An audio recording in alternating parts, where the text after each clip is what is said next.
Welcome to Bringing Magic Down to Earth, where we talk about making spiritual gifts feel attainable. I'm Kate Hood, and today I'm talking to Anne Deidre. Anne is an international celebrity expert on intuition. She's a certified medical intuitive, a best-selling author, a speaker, a coach, an artist, and she's actually been one of my teachers. And I am so excited to have you here. Thank you, Anne. Thank you for having me on, Kate. It's such an honor. So excited.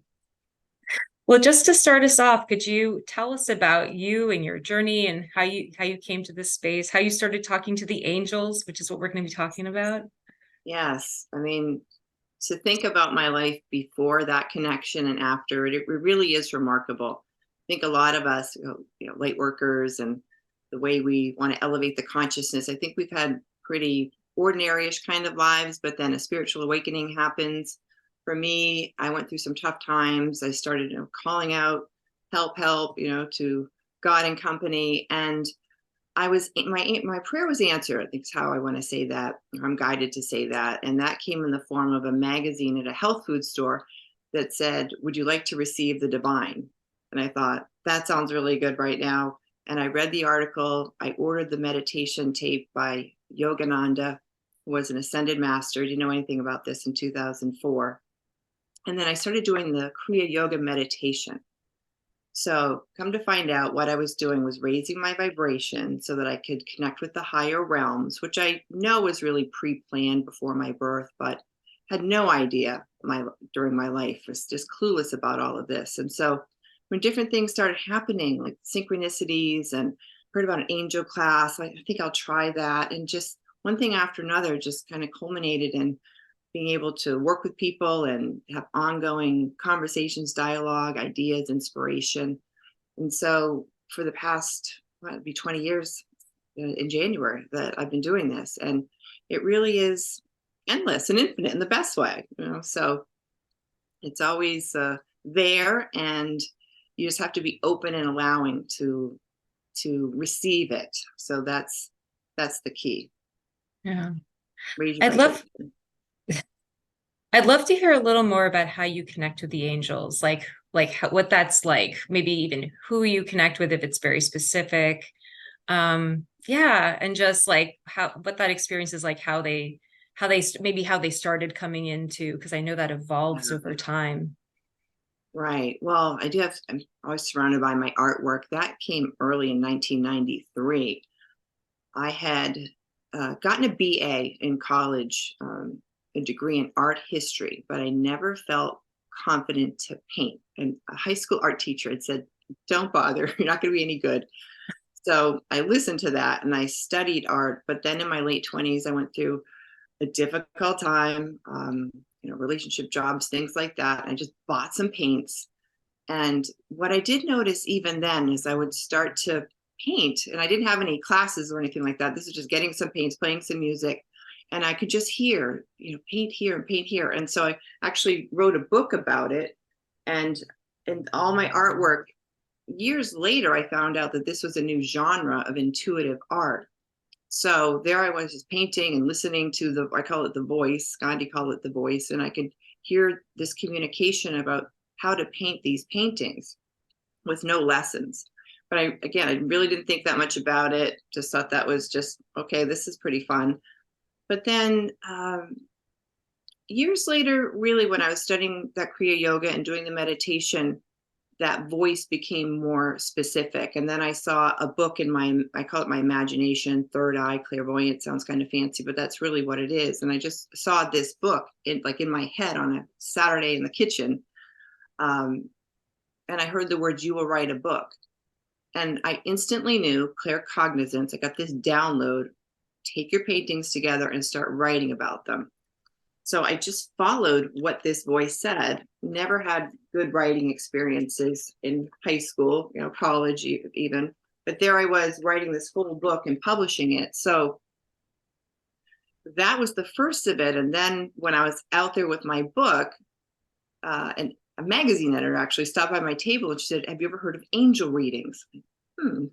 So I followed that synchronicity, and then I started connecting with the angelic realm, specifically Michael, Uriel, Gabriel, Raphael, lots of archangels, became aware of my angelic team, discovered that you have to ask with free will for them to even help you or intervene in your life. Although I do feel like these heartfelt prayers that I've been sending out was giving permission to have assistance from this connection.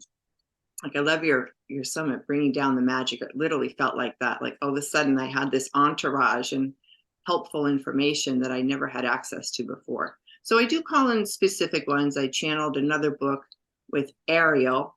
I'll show you that one. All my books, I've just never really, I just get an idea and I just start writing, and then they just start filling me in. This is intuition.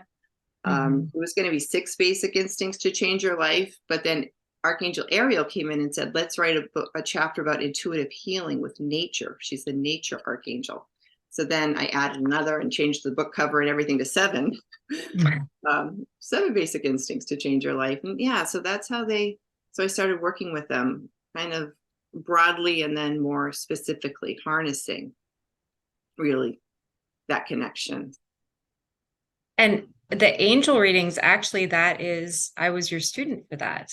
That's something you taught me.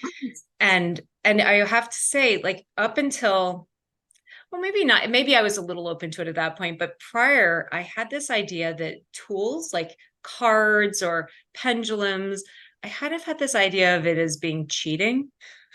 Like, oh, I can't just get the information myself. I need to look at a card, or I need to like see a pendulum swinging. And I thought somehow that was, I don't know why I thought it was limiting, but anyway, meeting people like, what's that?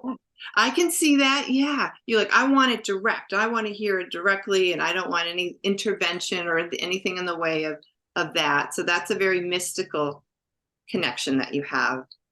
But when you start thinking, you realize, it was a limiting belief, though. Like, it was creating like a block against something that didn't need. It's like these tools are just there for us if we want them. There's no, it works for some, it doesn't work for others. There's really no judgment involved here. And you can work with cards for a while, and then maybe it's just not feeling it, and that's okay. And you can always come back to it. I think that I just got really serious about, like, how does this work? And I want to do it right. And, but in working with you with the cards, I saw how that is a channel, because you bring in your imagination to seeing this visual. And it's not that, oh, I'm looking at the card and the card is telling me something. It's like, I'm looking at the card, there's a lot happening there, and what's jumping out at me. Like, and every time you look at a card, different things will come forth. And it really expanded my communication a lot. It was so fun working with you. Yes. And the visual, you're describing it really well, because we do get ingrained, really conditioned ever to be left brain intelligence, rational, reasonable. This is how things should be. And that's important. But we're waking up the right brain, the creative, intuitive. It's a little more elusive. And so by working with the cards, and all of my paintings, come to find out, were actually oracle cards. So I have a whole oracle card deck of my paintings. I didn't realize my paintings were oracle cards, but you can see them. They do have symbolism. The angels will, when you work with me, like, as you know, you get attuned to the angelic realm. So then when you're working with the cards, the angels can point out, okay, this, if there's a book in the card, okay, it could be, book they're writing, or it could mean that so a picture is worth 1,000 words. The angels are really good at communicating through symbolism, which is clairvoyance. And I started to do that so much where I didn't have the cards, okay, and I would see the symbol in my head. So, you know what I mean? So I hear what you're saying. From the cards, it seemed like I was able to increasingly connect everywhere, whether I had cards or not. And that's what I ended up doing and still do. Then chakras, I started to be able to work with the chakras and the energy centers, because once they opened up that ability to connect through the 4 clairs, then I could read the phone book. We see you still have the phone book. Like, yeah. Well, and actually, so embracing the idea of, like, okay, I'm going to use these cards and I can bring my imagination in, and this is going to be a channel for me. For somebody who says, I'm not at all clairvoyant, I wish I was, that's almost like a stepping stone. It's like, okay, well, let's bring in a support and practice with that, where you can't say you're not seeing anything because you're looking at something. Yeah. But you're not just saying, oh, I see a card with a picture of an angel on it. It's like, oh, but I'm really seeing this blue behind her. It feels like water. Okay, and that's bringing forth this memory I have of being small and being on the beach. Okay, so there's a child, so I'm seeing a child. It's like all these little things start connecting, and suddenly, so you're being clairvoyant, and you didn't have to close your eyes or just see it in Right. your third eye. And maybe that's a starting point, and you can like train yourself to feel more comfortable with that visualization, and you can start seeing things in other ways. And you let your imagination flourish. There's scientific evidence. I like to be very scientific and matter of fact about this too, very grounded. But Einstein and different studies about energy and imagination. Imagination equals higher consciousness. You say, oh, stop imagining, stop daydreaming, get to work. But the imagination, what you're creating through imagination, is working in the higher realms to manifest that reality. So it's so important. And so, like you just described beautifully, like, so there's an angel on the card, and then there's some blue. I always say, what does that mean? What does that mean? When I'm doing readings, I go back and forth to the angelic realm, as you know, probably 50 times in half an hour. What does that mean? Tell me more.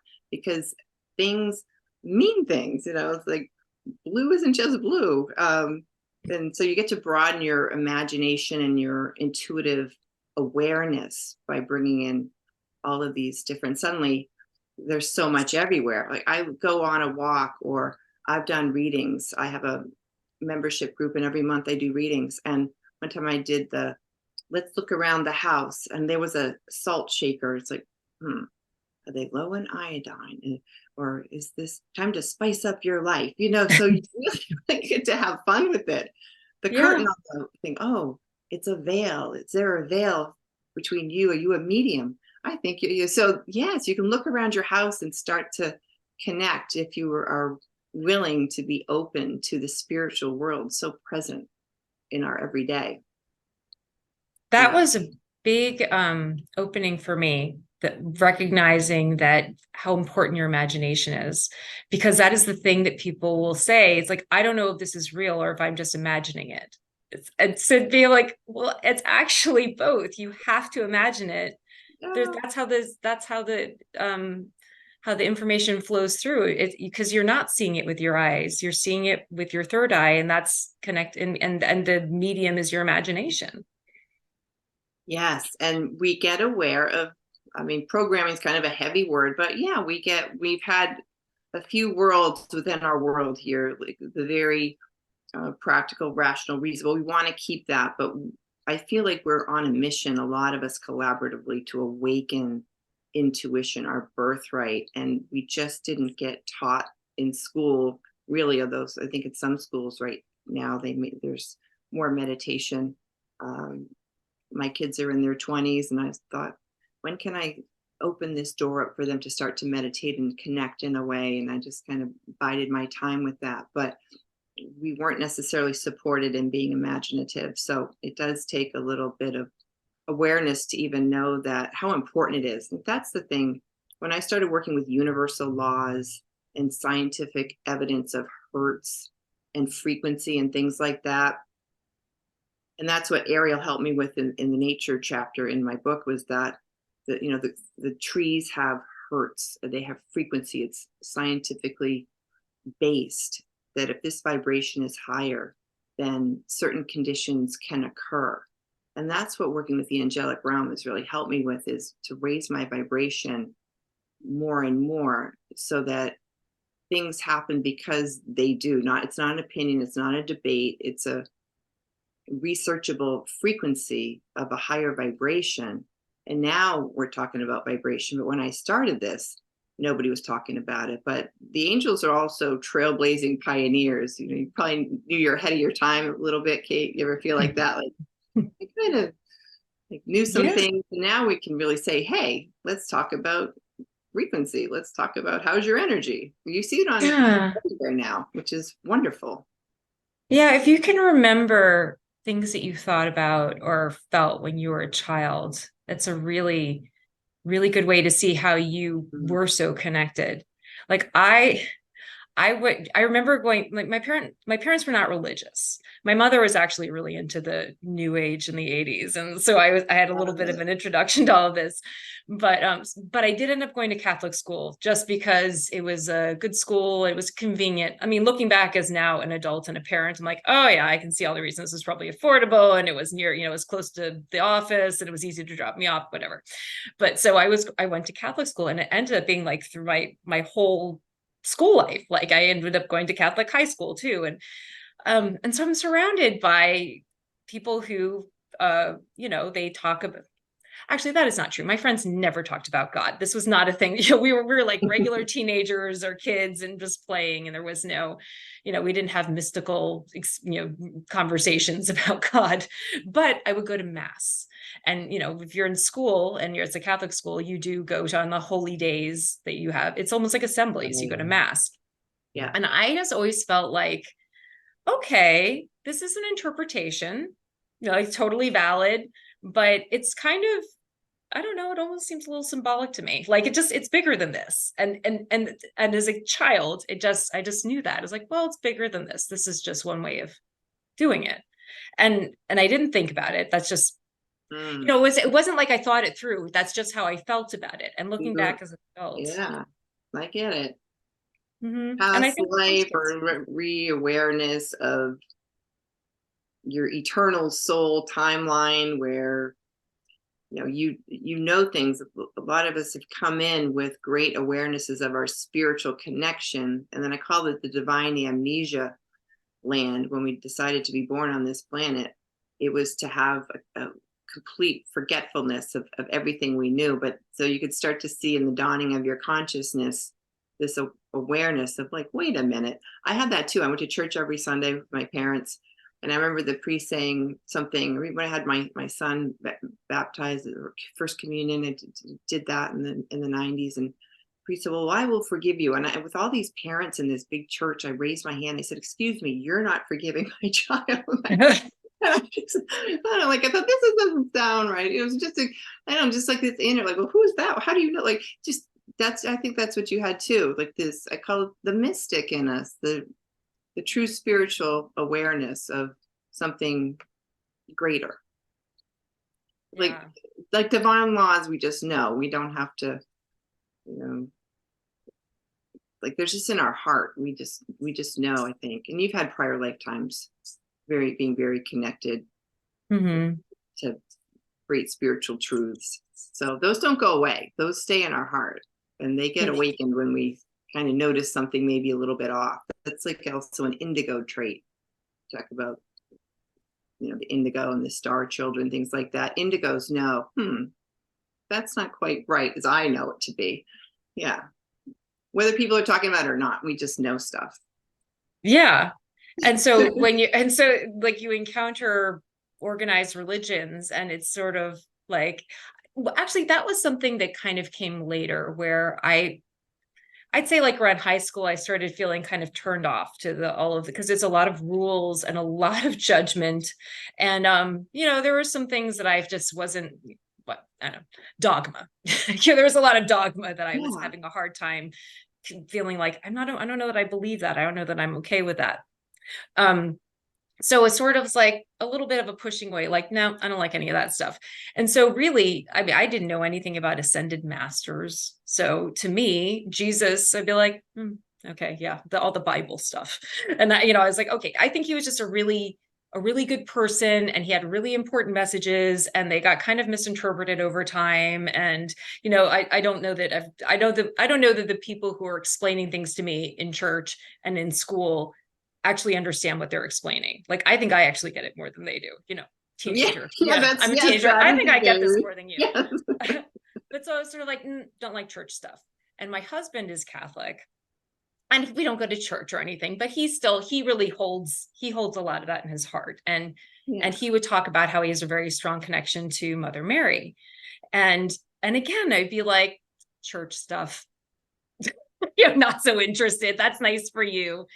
Yeah. And it was great when I really started, it was almost like I felt like, oh no, if I connect to these, if I feel a connection to Jesus, or I feel a connection to Mary, that I'm being that Catholic person. Like I'm buying into stuff and this dogma. I had it all kind of interconnected. And when all that was stripped away, and it was just these beautiful energies, and I came to understand that these are teachers, and took them out of the context of mass and just the teachings, it actually became a way to my husband and I can connect on something that we never did before, where I'd be like, oh, you're Catholic stuff. And he'd be like, oh, you're spiritual stuff. We just, and now I can talk to him about like, well, I think you should, when he's going through a hard time, it's like, well, have you prayed to Mary? Have you talked to Mary? Because I know that I would have never thought 20 years ago when I met him that we would ever have that conversation. Yeah, and there is such a universal spirituality. One of the books that changed my life was, besides Sacred Science by Norman Paulson, who was a disciple, they called him back then in the 60s, with Yogananda, Sacred Science, meditation, transformation, illumination, just to bring out that mystic. But Yogananda's book, The Second Coming of Christ, The Resurrection of the Christ Within, is so universal, where you've got Yogananda, right? Or you've got a blend of Hinduism, Buddhism, like Catholicism, but Yogananda is channeling Christ in this book, and it's 1,400 pages, 700, 2 volumes. It was like on my coffee table, and I just felt it was raising the vibration of the living room. But I could just open that book up, and just everything that certain religious texts have said, Yogananda channels Christ's like true meaning of it. So I'm not about being right or wrong. I just want truth, and I think you're the same way. It's just, there is an inherent divine truth. And I think that's what started me on this path, was to be a truth seeker. I just wanted to know what was of not right or wrong, but more in right action. I think that's what some terms that started to clue me into, just to get out of duality, polarity. Am I right or am I wrong? So I always say, I don't want to be right. I just want to be accurate. And if I don't know what that is, I say, I'm going to leave that to God. I call them God and company. Those are my team, my entourage, some different terms. Some people call them collectives, the council, the angelic, celestial realm. If I don't know something, because we all still have a somewhat limited logical brain at times, right? But that's when I open up and say, answers, please. And we can command too, right? This is no worthiness of I'm so small and you're so great. You raise yourself up in your energy, where you are really more equal. I call them my divine friends. All my prayer cards with Saint Teresa and Saint Jude, they're like divine friendships, right? These are like the ascended masters. Like you said, we found out later that we may have a connection to different energies. So I don't think they call themselves certain kind of this or that, but they are friends. And they want to connect that way. Yeah, and that was something in talking to so many people about how they connect to their guides. It's very clear to me that we filter that energy in a way that makes sense to us, in a way that's relevant, and so it takes on a little bit of your personality. So for me, my guides are a little goofy, or they make fun of me a lot in a nice way. Like they call me out on stuff, and sometimes it's like I need a little love and I just need to feel supported, and they'll, it's not like it's all just poking at me, but I'll be sitting there in my head about something, and I'll just, the guides will be like, okay, and or like, just sort of like kind of call me out on my bullshit, basically, in a funny way. Whereas I have met other people where they're just more serious. They're a little more of a serious person, and so their communication is it just feels very serious, and I'm not saying that in a negative way, because I think sometimes we can be like, oh, too serious, but whereas for me, it's a little lighter, or not light, but just not so focused. Like it can feel a little more expansive. Like it could go in any direction at any time, and I feel more comfortable with that. Yeah, there's these helpers, these assistants. They like to be of assistance. Those are some of the terms I hear them call it. But became aware of my spirit guides, there was a time, again, it seems like going, difficult times ever, just they sometimes have come out on the blue with me. I was just going to whip up. So I stopped drinking coffee just because I just felt, I finally just kind of, I don't feel like it, but I would rely on that, my iced coffee with this back in like 2000 something. And I just heard, you are not really nervous or anxious. This beverage is causing that. And if you don't want to feel like that, then, and it was so, I think it was right after my Reiki attunement. So it's very instructional and teacher like, just don't do that if you want to feel a different way. Like, okay. And the angelic realm too, there's so much laughter and lightness, because laughter is such a high vibration, that playfulness. They really want to lift us out of this ordinariness of, where we're just creating a reality repetitively of Groundhog Day. And if we do get levity and lightness, then we can create from a different perspective. So my angels are always, they're very funny, like you said. Yeah. They make me laugh. Even when I'm giving readings, I have to laugh. Like, and they do take things seriously, but they have a way. They do see the bigger picture. They see what you're going through. The next week is going to be the greatest gift of your life. Hang in there. But Mhm.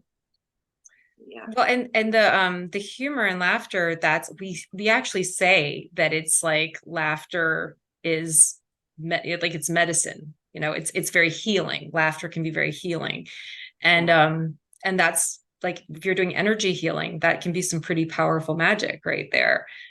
And the angels help with energy healing. That's one of their direct connections with us.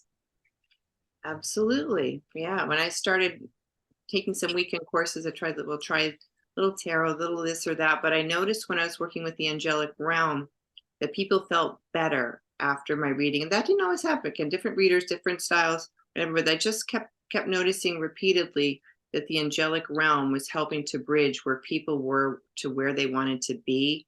And I started to call them energy healing readings. And I think that I can say that that is a new genre, because when I started, you were a psychic reader or you were a Reiki or a great energy healer, but you wouldn't be doing both. But I've started to call what I do both, because I can feel the divine energy coming through me.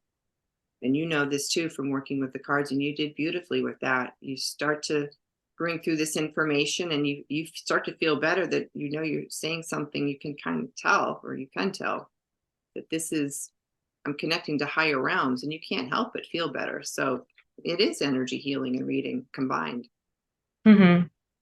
Yeah, and healing is clearing. And so if you have things that are getting in Yeah. your way, I think sometimes we look at like healing as being like healing something physical or something mental, but it's like, it's not, it is energy healing. And when we talk about blocks, that really is on an energetic level. It's not like there's anything standing in front of us, not letting us move forward, but the energetic block is the kind of, and that's, where we're healing a lot.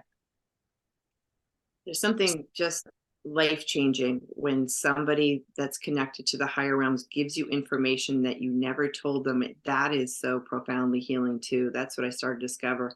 I like to receive a lot of readings before I started giving readings. In fact, my angel teacher said, you need to stop receiving readings and start giving readings. I just wanted to, because it just felt so good that someone understands you on a level that, people are telling you things that you never told them, but they're so healing and non-judgmental and helpful. That's the connection that I've discovered through working with this team.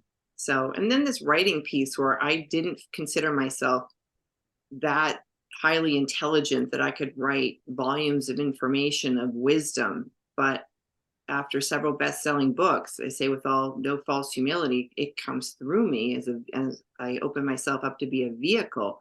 And when I read back some of the things I've written, it astonishes me. And so we all have that. It's bringing down the magic from around us, and they help excavate that inner wisdom within us.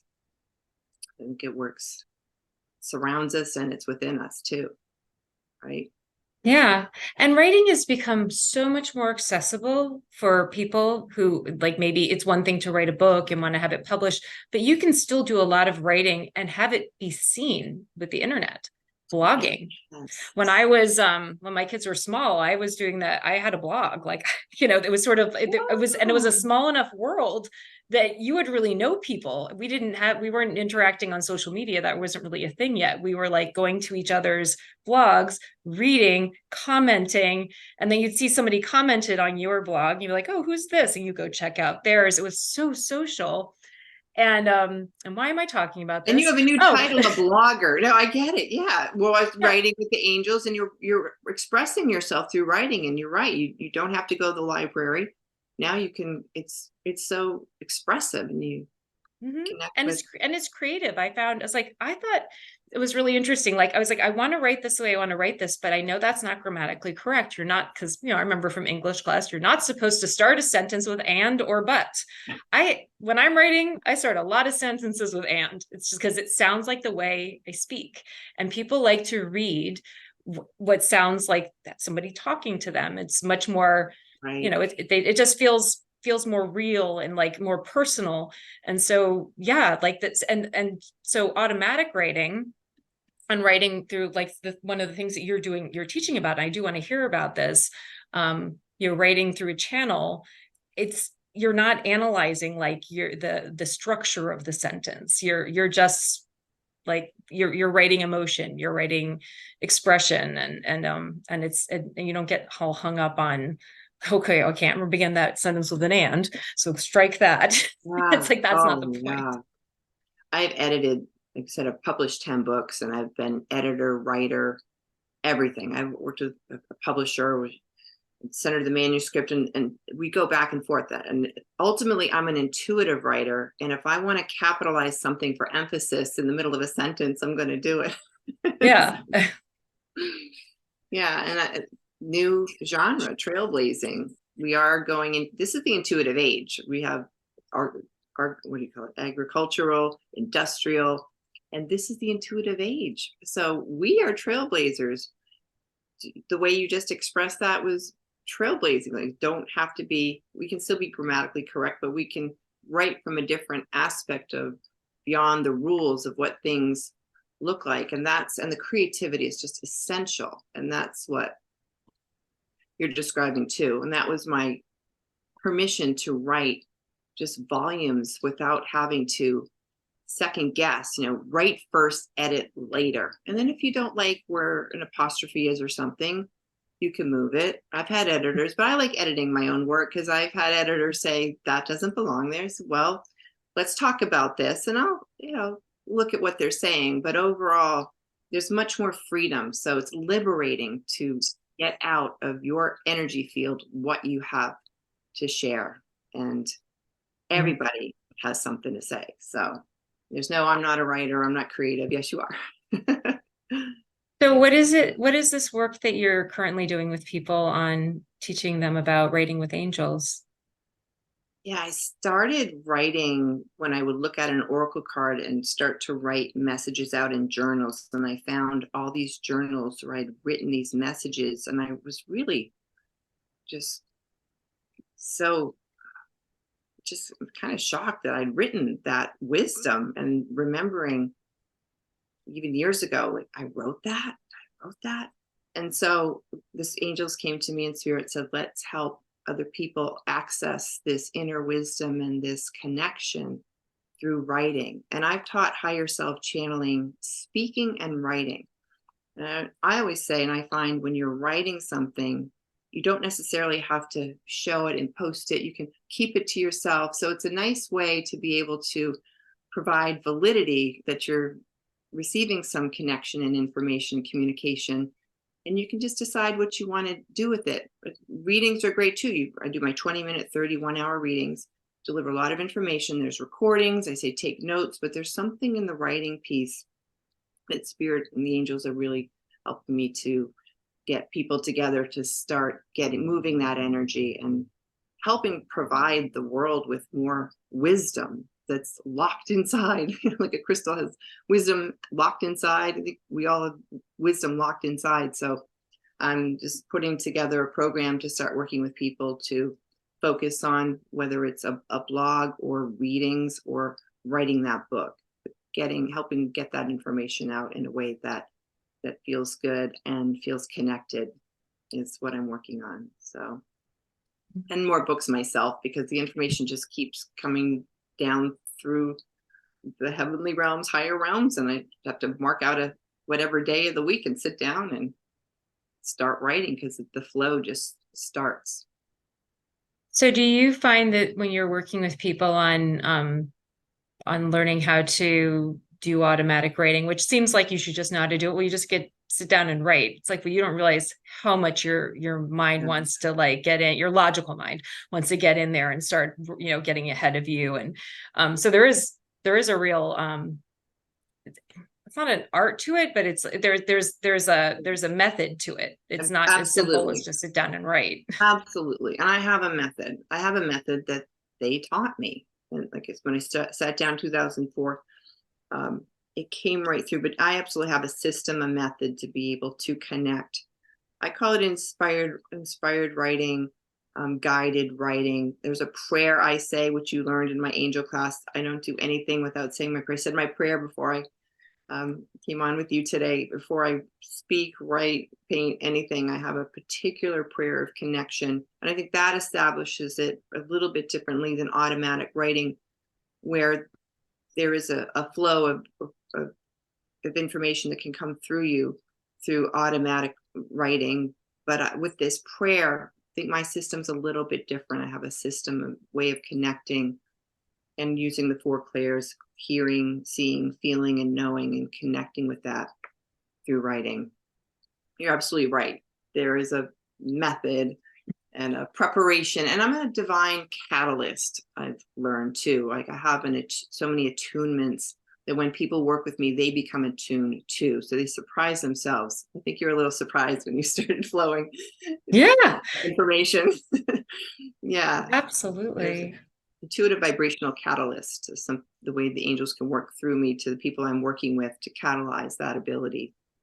It's dormant, it's in there. So if somebody has that ability, which I feel like people I'm connected with, there's kind of an appointment, divine appointment, I say, that we were meant to connect to help catalyze, as I've received that from different people along my path to help that awakening of the next step of what that expression is. Well, I think you just really beautifully illustrated what bringing magic down to earth is. It's like we're making it down to earth. Like where we live here, we have to have structure and so there's nothing wrong with saying, okay, my teacher is we sit in meditation and she just moves energy and I can feel that energy and it's connecting and that works for some. But for I'd say most people, it's like, okay, well, how do I do that?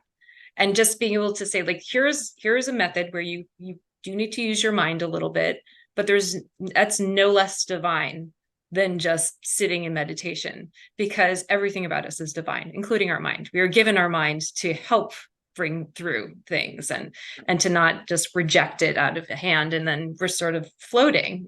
Most of us, I think most of us really do need some structure in order to learn, and then you expand, and maybe you don't need that structure so much in your expansion, but then you want to do something else, so then you have to bring in a little more structure and then expand. Yes. Yeah, left brain, right brain. When I studied medical intuition, teacher said right brain, left brain. So we can receive creatively and intuitively. It does feel a little elusive. It feels bigger picture. And then we work with our left brain to be able to harness and articulate and all of that. When I do readings and writing, I do it like a left brain, right brain, kind of go back and forth. Yeah, and your summit is perfect for that, bringing the magic down to earth. Yes, we are in heaven on earth. So the earth and the way we do things here, but also to let the higher realms be included in our everyday is pretty magical. So Mm-hmm. Now you mentioned briefly that you took your paintings and you created oracle cards with them. Do you actually have those in front of you? Can you show us an example of one of your oh, paintings as an yeah. oracle card? Yes, I've done 2 decks now. I did another one last summer with divine self-care and working with the goddesses, but I've got my cards right here. You got a whole, let's see, you can see it. Yeah. Oh, That's it's my Reiki beautiful. card. Let me just post. Yeah, this is my "We are not alone. Christ is always with us." It's kind of like the world. I don't know if you can see that with Mm-hmm. stars, the globe. And I will say it's amazing how you could just glance at that and be like, how am I going to see lots of different things in there? It's like you'd be surprised how many messages can come through this very Yeah. simple. Oh, I love the yellow. Yellow is my favorite. Embrace all aspects of your divine nature. Yeah, Mhm. the calla lily has a meaning of kind of logical and pure, and the flourishing of the green. So there's the kind of the aspects of it says wild, abandon, and order in things. So that's what we're talking about, the left brain and the right brain. So this card is a good example of that. Just the way that the picture is flourishing here with kind of like crazy, ooh, and then Yeah. it's like, an orderly kind of flower arrangement. So yeah, they guided me with a 45 card deck. And my latest deck, working with the goddesses, I designed all of these myself. I worked with more Mm. photography, but here's my Archangel Ariel card. Yeah. The It's back beautiful. little sayings on the back. Hmm. Yeah. So whether it's self-help, article writing, oracle cards, books, blogs, all of it, it's we have so much to continue on. So I hope you continue on with your writing too. Oh, I should. I can and get to, that's what I say. Yeah, yeah, absolutely. Well, you've been such a great teacher for me, and it was such a blessing to have you here in this space, sharing your wisdom. And if you wouldn't mind, I'd love to end things with any like thoughts or just any messages that might be coming through for you, for this group, or what they're trying to do here and bringing magic down to earth. Thank you, Kate. It's been such a joy and such an honor for you and your community. All right, so look at this one. This is called Blue Water. If you can you see it good in the camera? Yes. Spend time in nature, feel the wholeness of your soul.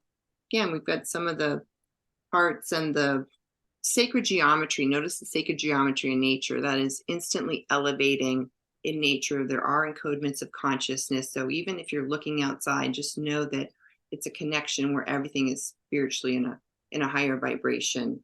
And that is who you really are. Like all these things that we go through, those are just really temporary conditions, right? If we can remember the true self. I'll read this. Blue Water. You've chosen this card as a reminder that spending time in nature is good for your soul. This is because nature is a reflection of divine perfection. You're already whole. Your soul knows this, and nature can create the healing to recognize it. Nature provides herbs, flowers, trees, lakes, and oceans. It is self-sustaining as God provides. Travel and experience nature everywhere on earth. Bring the outdoors in, grow herbs and flowers and plants. Add plants to your indoor environment and feel healed and whole. All is well, and you are divinely perfect.